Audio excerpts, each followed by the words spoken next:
तो जैसा कि मित्रों आप लोगों को पता है कि मैं अपने सभी वीडियोस के माध्यम से ऑस्ट्रेलिया रिलेटेड जो वीज़ा से संबंधित अपडेट्स हैं उनके बारे में बात किया करता हूं। तो एज़ यूजुअल मैं इस वीडियो के माध्यम से भी मैं एक स्पेसिफिक वीज़ा की आज चर्चा करने वाला हूं। तो इस वीज़ा को पहले कहते थे TSS, मतलब टेम्परेरी स्किल शॉर्टेज वीज़ा। अब उसका नाम करके कर दिया है इन्होंने स्किल्ड इन डिमांड वीज़ा। तो इसमें क्या डिटेल्स हैं, कौन लोग इसको अप्लाई कर सकते हैं और कौन से एम्प्लॉयर इस तरह की वीज़ा प्रोवाइड करने के लिए ऑफर लेटर दे सकते हैं या आपको स्पॉन्सर कर सकते हैं, सारी डिटेल्स मैं आपको इस वीडियो के माध्यम से बताने वाला हूं। तो इसलिए वीडियो को लास्ट तक देखिएगा, स्किप एकदम मत करिएगा, क्योंकि काफ़ी इंपॉर्टेंट इन्फॉर्मेशन हैं। जो भी लोग इंडिया में रह करके या किसी भी दूसरी कंट्री में जो मेरी भाषा को समझ पा रहे हैं, वो ऑस्ट्रेलिया आकर के अपना करियर बनाना चाहते हैं, जॉब करना चाहते हैं और यहाँ पर अपनी एक अच्छी शुरुआत करना चाहते हैं, तो ये वीडियो सिर्फ उनके लिए है। तो अगर आपका इंटरेस्ट इन चीज़ों में है तो ज़रूर आप बने रहिएगा इस वीडियो के अंत तक। नमस्कार बंधुओं, मैं हूं आपका मित्र शक्ति पांडे, सिडनी ऑस्ट्रेलिया से, और स्वागत करता हूं अपने यूट्यूब चैनल पर। मित्रों, अगर अभी तक आपने चैनल को सब्सक्राइब नहीं किया है तो चैनल को सब्सक्राइब कर लीजिएगा, वीडियो को लाइक जरूर कीजिएगा और कमेंट करके बताइएगा कि आपको हमारे वीडियोस कैसे लगे और ये पर्टिकुलर वीडियो भी आपको कैसा लगा, क्या इन्फॉर्मेशन आपको मिली और आपको इससे कुछ लाभ होता है या हो रहा है कि नहीं है। और हाँ, बेल आइकन जरूर प्रेस कर लीजिएगा और अपने मित्रों के साथ में शेयर जरूर कीजिएगा, ताकि पता नहीं आपके शेयर कर देने से किसको कहां पर क्या लाभ मिल जाए। तो चलिए देर न करते हुए शुरुआत कर लेते हैं इस वीज़ा के संबंध में, स्किल इन डिमांड वीज़ा। तो सबसे पहले स्किल इन डिमांड वीज़ा में जो चेंजेज हुए हैं छोटे छोटे, वो मैं आपको बता देता हूं। पहले क्या था कि ये थोड़ा सा कैजुअली वीज़ा वगैरह दे देते थे और लोग आते थे करते थे, लेकिन इसमें क्या है, बहुत सारे झोल झाल जब होने शुरू हुए तब फिर ये और थोड़ी सी गवर्नमेंट जो है तो स्ट्रिक्ट होती जा रही है। और स्किल इन डिमांड का मतलब ये है कि इनको पर्टिकुलर जो लोग चाहिए, जिनकी यहाँ पर ज़रूरत है, उन्हीं को ये वीज़ा दिया जाएगा। लेकिन ये चूंकि मतलब एम्प्लॉयर्स के द्वारा स्पॉन्सर्ड वीजा है, इसलिए ये इंपॉर्टेंट हो जाता है। तो अगर आप किसी भी फील्ड से बिलोंग करते हो, आपकी जॉब, आपका काम और आपकी एजुकेशन, जिस भी फील्ड से अगर आप चाहते हैं, तो सबसे पहले क्या कीजिए कि seek.com या LinkedIn या और भी ऐसी वेबसाइट्स हैं जहां पर जाकर के आप अपने ऑक्यूपेशन को, तो इनकी एक लिस्ट होती है जिसका नाम है skill in demand occupation list. तो इस ऑक्यूपेशन लिस्ट को आप चेक कीजिए और अपने ऑक्यूपेशन को चेक कीजिए। अगर आपका मैच करता है तो इसके बाद में फिर आप उस तरह की जॉब्स जो लिंक्डइन वगैरह में निकलती हैं या seek.com में निकलती हैं, दूसरी वेबसाइट्स में निकलती हैं, उनमें जाकर के और आप डायरेक्ट वहां से इनको कर सकते हैं अप्लाई। तो क्या होता है कि आप सभी जॉब्स को अप्लाई मत कीजिएगा, अदरवाइज तो टाइम वेस्ट होगा आपका भी और मेहनत भी फालतू में जाएगी। जिन जॉब्स की जो भी रिक्वायरमेंट होती है, जो भी पब्लिसिटी की गई होती है, उसमें जहां पर इनको अब्रॉड से एम्प्लॉइज चाहिए, वहीं पर केवल अप्लाई कीजिएगा। क्योंकि अब जैसे seek.com है तो उसमें तो सारी जॉब्स निकलती हैं, लेकिन वो सारे जो यहाँ पर लोग रह रहे होते हैं, जिनके पास में वैलिड वीजा हैं या फिर PR हैं, सिटीजन हैं, उनके लिए होता है। लेकिन उसी में, क्योंकि ये एम्प्लॉयर तभी उसमें इस चीज के लिए मतलब विदेशों से किसी को हायर कर सकता है जबकि यहाँ उसी पर्टिकुलर प्रोफेशन से रिलेटेड, ऑक्यूपेशन से रिलेटेड एम्प्लॉय नहीं मिलते हैं। तो उसके लिए इनको पर्टिकुलर गवर्नमेंट से लेनी पड़ती है परमिशन। तो वो जो परमिशन मिलती है तभी वहां पर ये चीज जो है ये मेंशन कर सकते हैं कि इनको अब्रॉड से या विदेशों से एम्प्लॉय चाहिए, तो उन्हीं में आप अप्लाई कीजिए। अदरवाइज तो फिर ये आपको एंटरटेन भी नहीं करेंगे और आपका टाइम और वो सब जो है तो वेस्ट होगा। तो वैसा आप करके खुद को भी परेशान न करें और एम्प्लॉयर्स के पास भेजेंगे तो पता चला कि इस तरह से आप भी ब्लैक लिस्ट हो जाएंगे। तो सबसे पहले जब आपने ये चेक कर लिया तो उसके बाद में फिर आप अप्लाई कीजिए। और जब ये वीजा आप अप्लाई करेंगे, अगर यहाँ के एम्प्लॉयर्स को लगेगा कि आपकी जो प्रोफाइल है, आपने जो सही डॉक्यूमेंट्स दिए हैं वो परफेक्ट हैं, सब चीज़ों की इंक्वायरी होगी। अब ध्यान रखिएगा, पहले जैसा नहीं रहा है, हर डॉक्यूमेंट्स की और आप जो भी डॉक्यूमेंट्स प्रोवाइड कर रहे हैं, पेपर्स प्रोवाइड कर रहे हैं, उन सबकी प्रॉपर जो है तो जांच होगी। उसके बाद में आपका इंटरव्यू होगा और इंटरव्यू लेने के इनके कई तरीके हो सकते हैं। इन्होंने कई एजेंसीज जो है इंडिया में हायर कर रखी होती हैं, विदेशों में जिस भी देश से इनको एम्प्लॉई चाहिए होते हैं। तो प्रैक्टिकल नॉलेज के लिए कई बार आपसे प्रैक्टिकल करवाते भी हैं, या तो ऑनलाइन खुद चेक करते हैं, या हो सकता है कि एक पर्टिकुलर डेट रख करके इन्होंने जिनको शॉर्टलिस्ट किया हो तो ये इंडिया आते भी हैं। और जैसे मान लीजिए मैंने एक वीडियो भी बनाया था, एक हमारे मित्र हैं, मतलब मित्र क्या मेरे सब्सक्राइबर हैं, उन्होंने कई बार मुझे फ़ोन किया और बुलाया, तो उनके साथ मैंने वो वीडियो बनाया और इसमें मतलब मेरे चैनल में आप देख भी लीजिएगा, उसमें काफ़ी अच्छे व्यूज़ भी आए हैं कि यहाँ से वो टाइलर हैं, मतलब जो टाइल्स वगैरह लगाते हैं, तो उन्होंने पूरा प्रैक्टिकल वहाँ पर जा करके करवाया। लाखों लोगों ने जो है तो अप्लाई किया था, इनको केवल 4 या 5 लोग चाहिए थे, तो बड़ी मुश्किल होती है, इतना आसान नहीं होता है। तो अगर आप उस फील्ड के पर्टिकुलर लाइक अच्छा नॉलेज है, अच्छा एक्सपीरियंस है और काम भी कर लेते हैं, उसी से रिलेटेड एजुकेशन भी है, तभी आप अप्लाई कीजिए, क्योंकि आप इनका जो इंटरव्यू राउंड है वो तभी आप क्लियर कर पाएंगे। लेकिन जब चीज़ें सब आप क्लियर कर देते हैं, कई ऐसा नहीं है कि फ्रेशर्स को नहीं लेते हैं, कई बार ये फ्रेशर्स के लिए भी होता है। तो आप उम्मीद मत छोड़िए और आप इन चीज़ों को रेगुलर बेसिस पे देखते रहिए, इनकी ऑक्यूपेशन लिस्ट में, डिमांड लिस्ट में अगर कहीं कुछ मैच करता है तो उसके बाद फिर आप अप्लाई ज़रूर कीजिए उन जॉब्स को, seek.com में या दूसरे प्लेटफॉर्म में जा करके। तो जब आप इंटरव्यू और ये सारे राउंड्स आप पूरे कर लेते हैं, उसके बाद में एम्प्लॉयर जो है आपको ऑफर लेटर देगा। ऑफर लेटर जब देगा तो उसके बाद में ही आप फिर वीज़ा अप्लाई कर सकते हैं। अच्छा, यहाँ पर यह भी है कि अगर आपको एम्प्लॉयर स्पॉन्सर्ड वीज़ा के लिए आगे बढ़ना है तो एम्प्लॉयर जो है तो आपके वीज़ा के खर्च भी देगा, आपके आने जाने का भी खर्च देगा, आपको यहाँ पर रहने की भी व्यवस्था देगा, खाने पीने की भी व्यवस्था देगा, मतलब हर चीज़ के लिए पैसा देगा अगर आप यहाँ इस तरह के एम्प्लॉयर स्पॉन्सर्ड वीज़ा में आते हैं। तो ये तो बेनिफिट्स हैं। हाँ, लेकिन ये इतना आसान नहीं, मैं बार बार कह रहा हूँ। उसके लिए आपको वो जो भी उनकी डिमांड है, जो भी जिस भी फील्ड से या जिस भी ऑक्यूपेशन से रिलेटेड आपको यहाँ आना है, उसके बारे में आपको पूरी काम की जानकारी भी होनी चाहिए और उससे रिलेटेड आपको शिक्षित भी होना चाहिए, पहली चीज। अच्छा, कौन लोग हैं ऐसे, कौन से एम्प्लॉयर हैं जो मतलब इस तरह की एडवर्टाइज कर सकते हैं? जिन लोगों ने यहाँ पहले ऑस्ट्रेलिया में ट्राई किया हो, पर्टिकुलर उस प्रोफेशन के लिए, पर्टिकुलर उस स्किल के लिए, और इनको यहाँ पर जब एम्प्लॉय नहीं मिलते हैं, तभी ये लोग जो हैं तो गवर्नमेंट से रिक्वेस्ट करते हैं। गवर्नमेंट के मतलब उनका अपना प्रोसीजर है, तो गवर्नमेंट उनको जो है अलाउ करती है कि हाँ आप बाहर से हायर कर सकते हैं। तो उसके बेसिस पे ही ये बाहर से एम्प्लॉयज़ को हायर करते हैं। और जब इनको चूंकि परमिशन मिली हुई होती है गवर्नमेंट से, तो जब इन्होंने किसी को सिलेक्ट कर लिया और वीज़ा जब लगवाना होता है तो फिर वो वीज़ा प्रोसेस 2 महीने से लेकर के 3 या 4 महीने भी लग सकता है। लेकिन कई बार अगर आपके पास सारे डॉक्यूमेंट्स और सब कुछ क्लियर है तो बहुत जल्दी ये वीज़ा मिल भी जाता है। तनख्वाहें कितनी होती हैं, ये बड़ा इंपॉर्टेंट पार्ट है इसमें। देखिए, तो क्या है कि पहले गवर्नमेंट जो देती थी इसी TSS वीज़ा, मतलब टेम्परेरी स्किल शॉर्टेज वीज़ा, तो उसमें इतना ज़्यादा तो नहीं था। लेकिन अब ये जो स्किल इन डिमांड वीज़ा में है, तो इस स्किल को इन्होंने 2 भागों में विभाजित कर दिया है। मतलब एक तरह से देखा जाए तो प्रायोरिटाइज किया है। तो पहला है कोर स्किल स्ट्रीम और दूसरा है स्पेशलिस्ट स्किल स्ट्रीम। तो अब इसमें उसी हिसाब से इन्होंने सैलरीज के भी जो ग्रुप हैं वो डिवाइड कर दिए हैं। जो स्पेशलिस्ट स्किल में आता है तो उनकी सैलरीज भी हाई होंगी और उनकी डिमांड भी हाई होगी। और जो कोर में आता है, तो कोर में तो आप समझ गए, नॉर्मल सारे लोग भी हो सकते हैं, कुछ भी किसी भी तरह का एम्प्लॉयमेंट हो सकता है।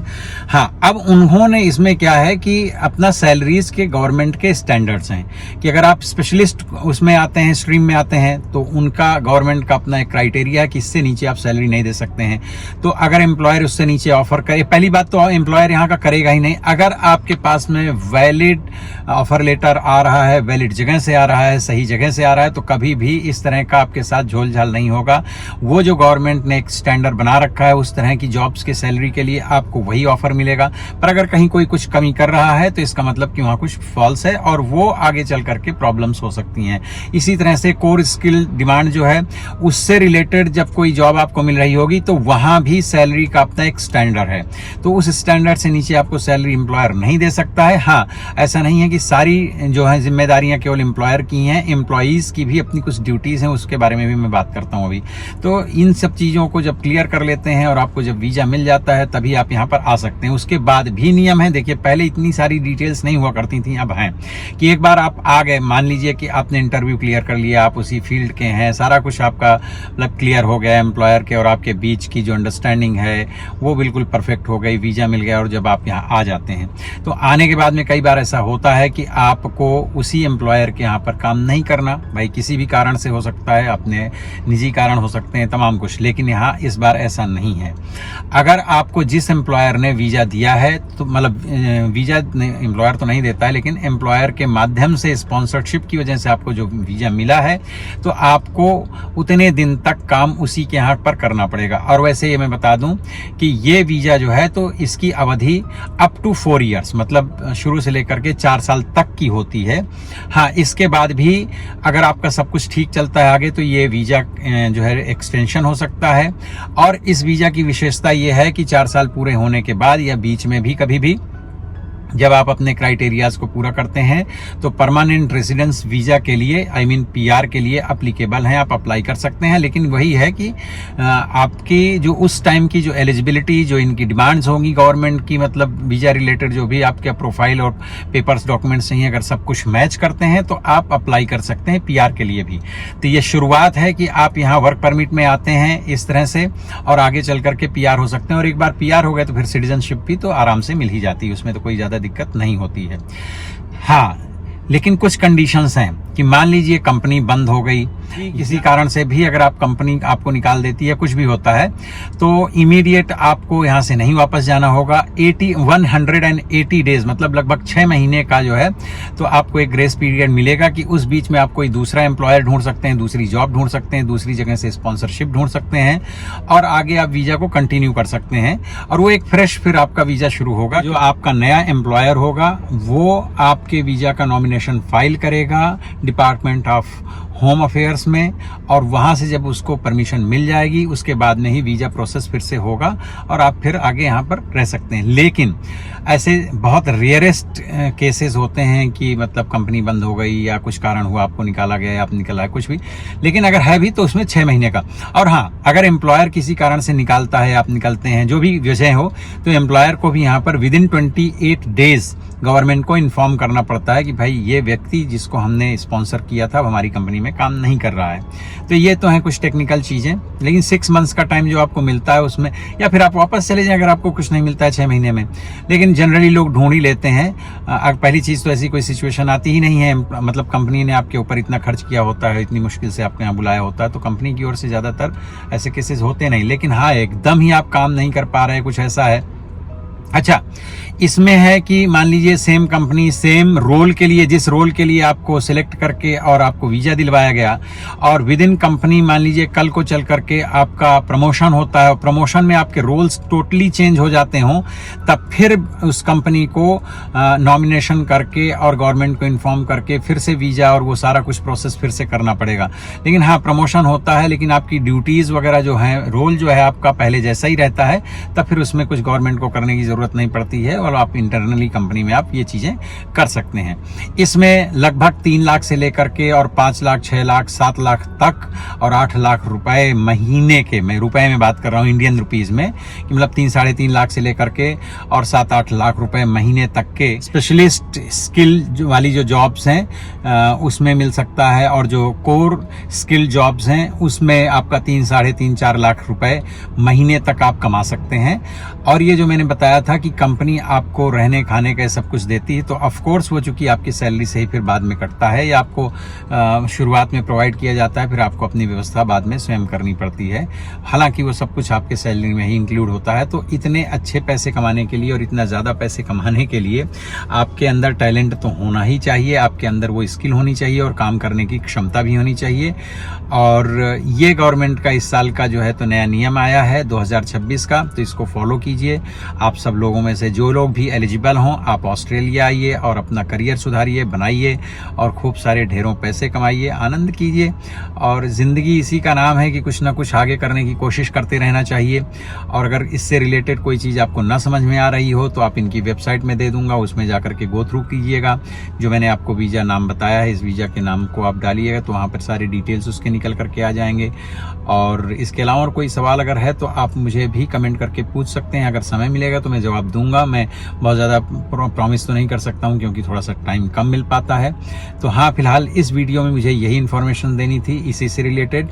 तो मुझे लगता है वीडियो आपके कुछ ना कुछ काम आया होगा और ये इन्फॉर्मेशन आपके भविष्य में आपको कुछ ना कुछ मार्गदर्शन ज़रूर करवाएगा। हाँ, इसके आगे का भी जो वीडियो का पार्ट है उसे आप अवश्य देख लीजिएगा। थोड़ा बहुत मैं चूँकि अपनी ब्लॉगिंग से रिलेटेड इन्फॉर्मेशंस देता हूँ, ब्लॉगिंग से रिलेटेड कुछ चीज़ें डालता हूँ, तो उसे भी देखिए और एंजॉय कीजिए। और फिर मिलता हूँ किसी दूसरे वीडियो में, तब तक अपना बहुत बहुत ध्यान रखिए। Take care and bye bye. बस इसमें ट्रेन में जा रहे हैं हम लोग।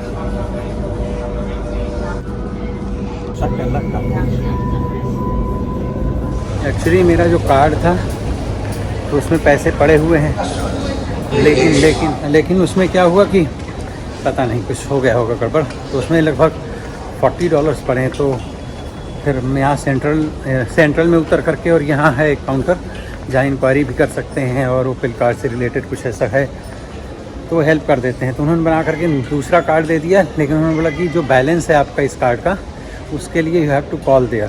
तो नंबर है वो दूसरे वाले कार्ड में, मेरे पास ओपल कार्ड है जो ये यहाँ पे। तो अब मैं उनको कॉल और बाद में करूँगा। तो अभी मैं $20 मैंने करवा लिया रिचार्ज, नया कार्ड मिल गया। तो अब यहाँ से 17 नंबर से वहाँ पर पूछा तो उन्होंने बताया कि 17 नंबर से आपको मिल जाएगी ट्रेन सर्कुलर की के लिए। देखो 1 2 3 फ्लोर तक नीचे उतर गए और अभी यहाँ से और नीचे जाने का है। बट 17 नंबर का जो प्लेटफॉर्म है वो मेरे ख्याल से इस तरफ लेफ़्ट में कहीं होना चाहिए, जहाँ से हम चल रहे हैं मेरे से लेफ़्ट में 16 दिखाई दे रहा है, तो 17 भी वहीं कहीं होगा। और वहाँ से सर्कुलर की के लिए मिल जाएगी ट्रेन। अदरवाइज़ तो लाइट रेल भी बाहर से मिल सकती थी, बट चलो ठीक है, यहाँ से देख के आते हैं अगर कुछ मिल जाता है आज की तारीख में। नहीं तो आप बने रहिए इस वीडियो में, आपको ओपेरा हाउस और वो सब जगहें थोड़ी बहुत तो मैं दिखाऊँगा ही। और अगर कुछ प्रोग्राम वगैरह चल रहा होगा तो वो भी है, देखेंगे। वैसे रात में 9 बजे जो है तो ये है क्या बोलते हैं फायरवर्क्स है, देखिए कितनी हाइट में है ये। और यहाँ ऑस्ट्रेलिया में सिडनी, मतलब स्पेशली सिडनी में और दूसरे शहरों में भी। तो ये देखिए पहुँच गए हम प्लेटफॉर्म नंबर 17, ये इस तरफ। और अब यहाँ से हमको मिल जाएगी ट्रेन, तो उसमें हम जाएंगे। ओ नो, एक ट्रेन तो चली गई। यहाँ से आपको लगभग हर जगह के लिए ट्रेन मिल जाती है। तो हम लोगों ने ट्रेन चेंज कर ली, सर्कुलर की ही उतरना पड़ता है अगर आप जाते हैं ओपेरा हाउस। तो वीडियो लास्ट तक देखिएगा। सिडनी काफ़ी ग्रीन है, और वैसे सिडनी क्या है मेरे ख्याल से मेलबर्न भी काफ़ी ग्रीन है, और एडिलेड में भी ग्रीनरी है। वैसे साउथ ऑस्ट्रेलिया में थोड़ी सी कम बारिश होती है, पर एनीवेज काफ़ी अच्छा लगता है। ये पहुंच गए देखिए सर्कुलर की। अब हम ऊपर से उतर के आगे, क्योंकि ट्रेन का स्टेशन ऊपर है, और ये इधर लेफ्ट में सर्कुलर की है। अब यहाँ पहले हमको निकलना पड़ेगा बाहर। तो ये आगे भैया सर्कुलर की, मतलब यहाँ से जितनी भी फेरी वगैरह हैं, कमर्शियल फेरीज जो चलती हैं गवर्नमेंट की, वो सब यहीं से उनको जो है तो मिलती हैं आई। और है यहाँ पे देखिए, ये इधर से एंट्री है। यहाँ से फिर हम ओपेरा हाउस भी जाएंगे, ये ओपेरा हाउस ही है सामने, यहाँ से दिखाऊंगा मैं आपको। अब यहाँ से एंटर हो करके एक बार उधर जाते हैं, फिर आपको दिखाता हूँ। हार्बर ब्रिज मेरे पीछे अगर दिखाई दे रहा हो, और ठीक ठाक सी पब्लिक आई है, अच्छा लग रहा है। क्योंकि आज वेदर जो है बारिश ना हो, वैसे बारिश का वेदर फोरकास्ट भी बता नहीं रहा कि आज बारिश होगी।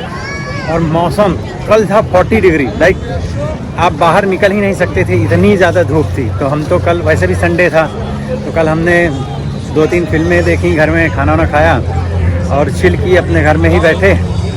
और आज जो है तो अंशिका की वजह से यहाँ पे आए हैं। अंशिका बहुत एक्साइटेड थी यहाँ आने के लिए, हमने कहा चलो। और बच्चों की अभी छुट्टियों का ये लास्ट चरण है।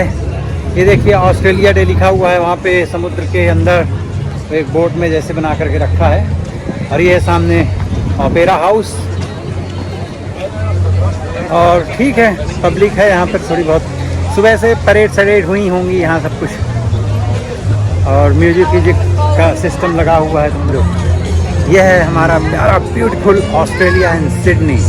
I love Sydney. मुझे सिडनी के अलावा एक ही और दूसरा शहर है जो सबसे ज़्यादा अट्रैक्ट करता है, और वो है गोल्ड कोस्ट। पर गोल्ड कोस्ट टूरिस्ट प्लेस है, वैसे वहाँ भी रहा जा सकता है हमेशा के लिए। बाकी Sydney is all the time मेरा जो है तो फेवरेट प्लेस है। अच्छा मुझे मेलबर्न में भी लगता है, पर मेलबर्न का जो वेदर है वो थोड़ा सा फनी है, मतलब कब बारिश कब ठंडी कब क्या हो जाए पता नहीं चलता। यार गैलरी है पीछे, ये अब देखो यहाँ पे गाने वाने बज रहे हैं, और बहुत ज़्यादा पॉसिबिलिटीज़ हैं कि भैया इसमें म्यूज़िक का क्लेम वगैरह आ जाए। बट देखता हूँ, मैं इसलिए ज़ोर से बोल रहा हूँ कि ये म्यूज़िक का जो है तो इसमें कोई असर ना पड़ने पाए, और मैं आपसे बातचीत भी करता रह सकूँ। ये है यहाँ पे कुछ खाने पीने के स्टॉल्स भी लगे हैं, 2-4 ऊपर भी लगे हुए थे। Just one of course. तो यहाँ से अभी हम ऑर्डर कर रहे हैं, $13 का ही एक ग्लास। तो ये देखो हमने ले लिया लेमनेड, पर ये फ्रूट्स के साथ में है, और ये $13 का, मतलब इंडियन रुपीज़ में देखा जाए तो 800 रुपये का है, पर अच्छा है टेस्ट में। और ये पीछे आइसक्रीम मिल रही है अंशिका, और भी हैं यार, और भी स्टॉल्स लाइन से लगे हुए हैं। आप ये देखिए इधर, ये सब स्टॉल्स ही लगे हुए लाइन से। तो अगर कुछ लेना ना रहेगा अंशिका को तो देखते हैं। और इस तरफ भी है, बट ये मुझे अच्छा लगा, थोड़ा सा डाइजेस्ट भी करेगा और ग्लूकोज भी बॉडी का बढ़ा देगा।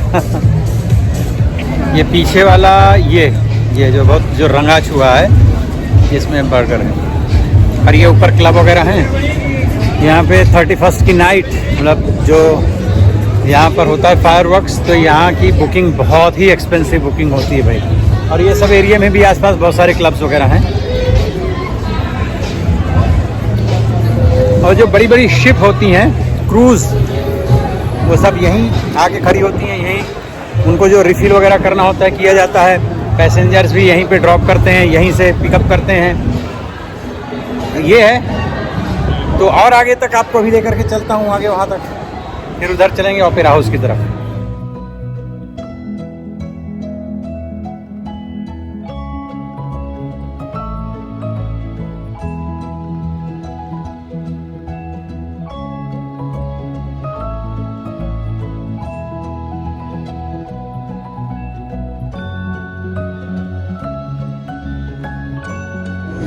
ये देखिए यहाँ पर चल रहा है लाइव म्यूजिक, रेस्टोरेंट आनी बार। मतलब बच्चों के साथ, लेकिन यहाँ पर आते हैं लोग, देखो बैठ सकते हैं। यहाँ पे दारू वारू पी रहे हैं लोग। तो अब अंशिका को लेना था फ्रेंच फ्राइज, तो फ्राइज यहाँ पर ले लिया है, मतलब ऑर्डर कर दिया है। $13 का एक है, तो $13 का मतलब एक ही स्टैंडर्ड साइज़ है उनके पास में, कोई लार्ज स्मॉल ऐसा नहीं था। तो ठीक है, अब वही 800 का ये भी हो गया। अंशिका माता को हमने पूछा जब आए थे कुछ खाओगी, असल में कुछ दूसरा खाना चाह रही थी, वो यहाँ पर मिल नहीं रहा है। तो इसके लिए फिर मैंने कहा कि छोड़ देते हैं, आज नहीं खाते हैं। तो नहीं, फिर ये तो खाएंगे ही हम। तो मैंने कहा चलो भाई ले लो, खाना होता है, भुक्खड़ बच्चा है हमारा। ये है देखो, आओ। ये देखो भाई, अंशिका को मिल गया चिप्स, अब ये खा रही हैं, अपना एंजॉय कर रही हैं। चलें बउआ उधर, क्या बोलते हैं, ओपेरा हाउस की तरफ। ये सामने ही है ओपेरा हाउस ये, और ये है इधर हार्बर ब्रिज। और वो देखो एक क्रूज़ आ रही है, बड़ी शिप दिखाई दे रही है, क्रूज़ जस्ट एंटर हो रही है अभी। ये देखिए भाई, मैं क्योंकि आइसक्रीम को लेकर के बहुत ऑब्सेस्ड रहता हूँ, तो अंशिका अपना खा रही हैं चिप्स और मैं खा रहा हूँ आइसक्रीम। ये देखिए आइसक्रीम की शॉप, तो यहाँ से ले लिया, तो खाते हुए चलता हूँ मैं, चूँकि ये सब चीज़ें हाथ में हैं तो रख करके खाते हुए पहुँच करके वहाँ दिखाता हूँ। ये देखिए मित्रों, ओपेरा हाउस, और ये बनी है स्टेज 7:30 बजे से लेकर 9:30 बजे तक। तो 7:30 to 9:30 यहाँ पर है कॉन्सर्ट। और ये है ओपेरा हाउस,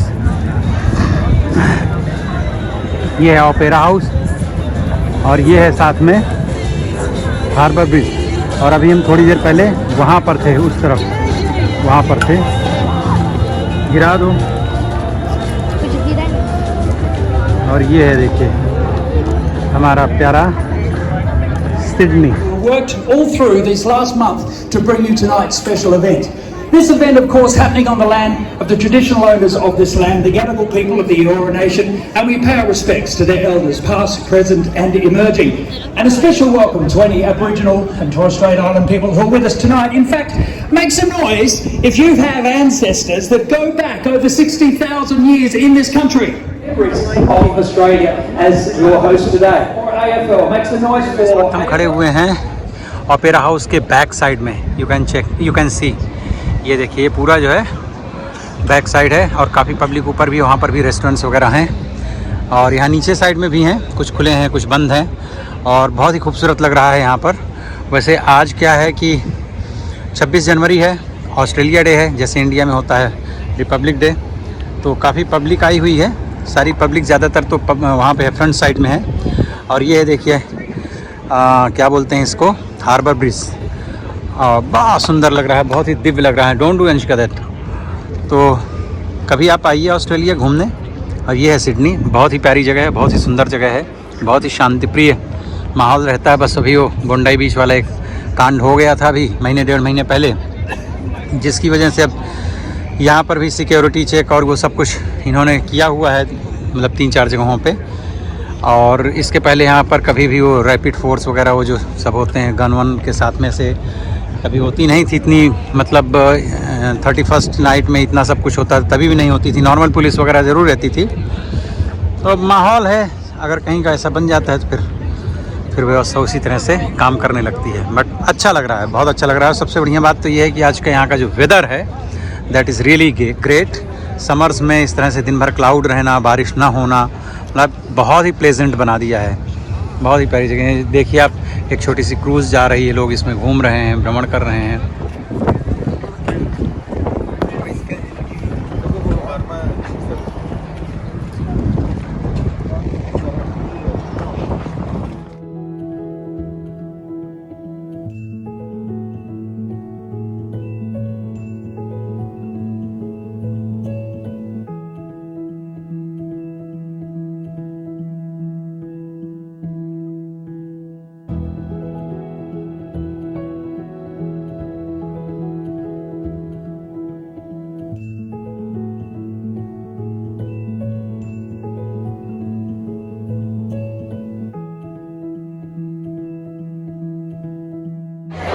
ये देखिए ओपेरा हाउस के नीचे साइड का एरिया। वैसे तो हम काफ़ी दूर से चलते चलते आ गए।